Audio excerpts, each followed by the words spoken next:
Shazia be be آپ فرما دیں کہ یہ جو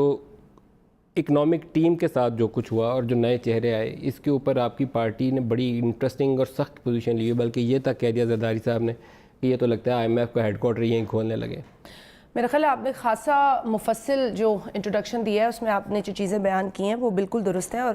حقیقت پر مبنی ہے، اس میں کوئی دو رائے نہیں ہے کہ ندیم صاحب اگر آپ کا کوئی بھی ویو ایک پولیٹیکل جماعت کے لیے ہو، میں اختلاف رکھتی ہوں، ان کی پالیسیز نظر نہیں آتی، ان کا ویژن نظر نہیں آتا، وہ خیر حکومت میں بیٹھیں لیکن ان کے ایکشنز جو ہیں وہ پوری قوم دیکھ رہی ہے، تو میرا اختلاف پھر پیچھے رہ جاتا ہے کیونکہ وہ ایسے کام خود کر رہے ہیں جس سے کہ ان کو آپ دیکھ رہے ہیں کہ آج کس قدر لوگ تشویش میں ہیں۔ میں آپ کو صرف ایک چھوٹی سی مثال دوں، پہلے تو ہم لوکلی بات کریں گے، کل رمضان کی شاپنگ پہ لوگ گئے ہوں گے، آپ کا پروگرام بہت سارے لوگ دیکھ رہے ہوں گے اور دیکھتے ہیں آپ کا پروگرام بڑے شوق سے کیونکہ آپ بڑے فیکٹس پہ بات کرتے ہیں۔ جو لوگ وہ تھیلا لے کے رمضان کی شاپنگ پر کل گئے، کیا انہوں نے اپنے کان پہ ہاتھ نہیں رکھا؟ کل یہ حالت تھی۔ ہمیں خود آ کے ہمارے گھر سے جو ملازم گیا، جس کی ذمہ داری تھی کہ وہ سارا سودا اپنے حساب سے اس نے لسٹ بنائی، ہم نے کہا جس چیز کی ضرورت ہے لے کر آؤ، اس نے کان پکڑے، اس نے کہا باجی برا حال ہے۔ تو میں آپ کو صرف ایک مثال دے رہی ہوں کہ یہ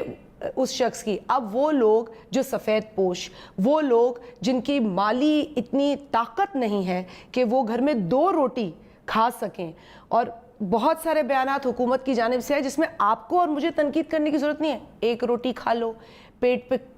کمر پہ کپڑا باندھ لو، یہ بیانات حکومت کے لوگوں نے، اور گیزر نہیں چلاؤ، بہت سارے آئے نا، بہت۔ میرا مطلب ہے کہنے کا کہ ہمیں آپ کو ان پر اب تنقید کی ضرورت نہیں ہے، ان کے اعمال، ان کے ایکشنز روز کی بنیاد پر گراف پبلک دیکھ رہی ہے ان کا۔ آپ کتنے بھی دیکھیں نا، آپ جو نعرے کسی نے تو پر لگایا، کیا نعرہ ٹپکل، اگر آپ کو کسی نے تنقید کرنی ہو نا پی ٹی آئی کی جانب سے تو وہ آپ کو لفافہ کہہ دیں گے، اگر آپ سیاستدان ہیں وہ آپ کو پہلے کرپٹ کہہ دیں گے، آپ کو او اے کہہ دیں گے، آپ کو مکمکا کہہ دیں گے، یہ ساری باتیں ہو گئیں، فائن،